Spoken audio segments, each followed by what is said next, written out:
Denji and Yoru are in a very quiet alley. Yoru with a knife intends to cut Denji's dick.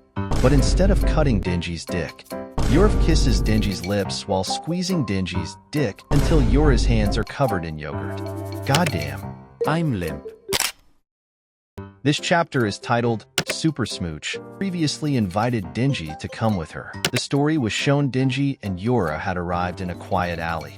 A few minutes walking, Yoru found a piece of iron which he then turned into a knife. Then, Yoru while holding the knife in his hand. Yoru tried to make sure first to Denji whether Denji would think clearly after his dick was gone. Right, Yoru really intends to cut off Denji's symbol of manhood.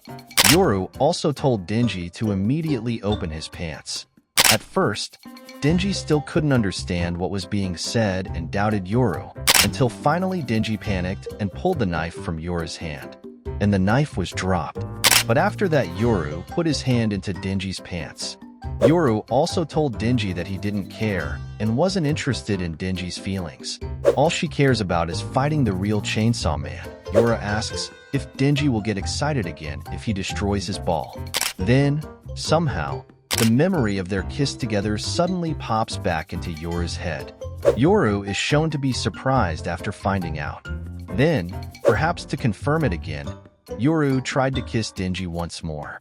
This made Yoru's face blush, and from there Yoru began to kiss Denji's lips very brutally while Yoru's hand entered Denji's pants to hold his dick. The kissing scene alone takes up a total of 6 panels, which of course I won't include in this video. The point is, if you know, you know. Then after the intimate scene passed, Asa regained her consciousness. And yes, when Asa pulled her hand back, it was covered in yogurt. And the chapter ended there.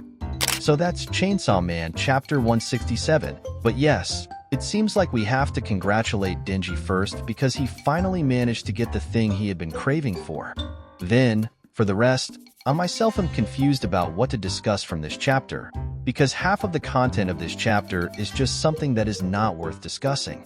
But yes, okay, I think there are still things that we can discuss even though they are mostly hypotheses. First, when Yoru turns iron into a knife, she keeps her power a secret from Denji. I wonder why Yoru kept it a secret? In my opinion, Yoru probably still wants to keep her identity as a devil from Denji for now. Denji himself knew that the person who had made him climax earlier was Asa and not Yoru. For the reason why Yoru is keeping her identity, I still can't give a definite reason. But certainly, even if Yoru revealed her identity to Denji, because all this time, Denji himself has been living with the same species as Nayuta. Moving on to the moment when Yoru regains her memories with Denji. If we take a step back, the reason the memory of the kiss can disappear from her head, Yoru was caused by the power of Nayuta. From here, I have 2 opinions about how the memory can come back to Yoru. First, it might be triggered by some kind of trigger, where here the trigger should be the moment when Yoru holds Denji's dick. This also happened to Angel. Angel's past memories of being manipulated by Makima also came back at the time when Makima manipulated and also made a contract with Aki. So it could also happen to Yoru. Maybe for now that's the closest reason to be true. But it could be that the return of Yoru's memories was triggered by something else. As we know, the person who made Yoru's memory disappear was Nayuta. Is it possible that the reason Yoru's memory came back was because at the same time something was happening to Nayuta that resulted in the weakening of Nayuta's power?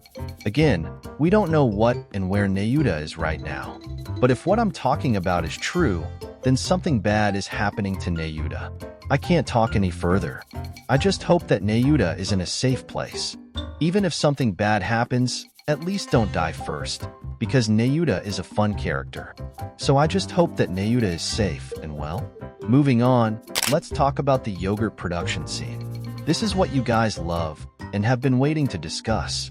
So, the yogurt-covered hand panel at the end of the chapter most likely takes reference from the anime Evangelion. Both are dirty, but in terms of the level of depravity, the scene from Evangelion seems to be far superior. If you search for it, you'll definitely feel disgusted after seeing it. But what's more interesting about what happens in this chapter, in my opinion, is not the scene, but what happens afterward. Usually, if something like this happens, a big event will happen in the near future, and this has happened several times. A close example, after Yoru kissed Denji, a few chapters later there was an incident of the appearance of the falling devil, where the arrival of the falling devil immediately shook the whole world. Well, we'll just have to wait and see what will happen after such a crazy scene is released. It could be that a super-duper strong devil will appear, or maybe this is a sign of the appearance of the ultimate devil, so Denji is given pleasure first. Either way, I'm sure this is a bad sign. In addition, after Denji finally gets the pleasure he has been craving, this should make Denji fall in love with Asa, which makes the theory that Asa will turn Denji into a weapon even stronger. I'm also curious how Asa will react after Yoru uses it to devour Denji, and especially at the end of this chapter his hands are covered in iits'Nime, right? And yes, I don't know what's in Fujimoto's brain. The point is, this chapter you guys must really like it, but yes, this is what Chainsawman is like. And once again, congratulations to Denji. Finally, after all this time, Fujimoto is willing to fulfill a desire that has always been denied. Okay, maybe that's all our discussion this time. Thank you very much for those who have liked and subscribed. I'm iits'Nime. See you in the next video. Bye-bye.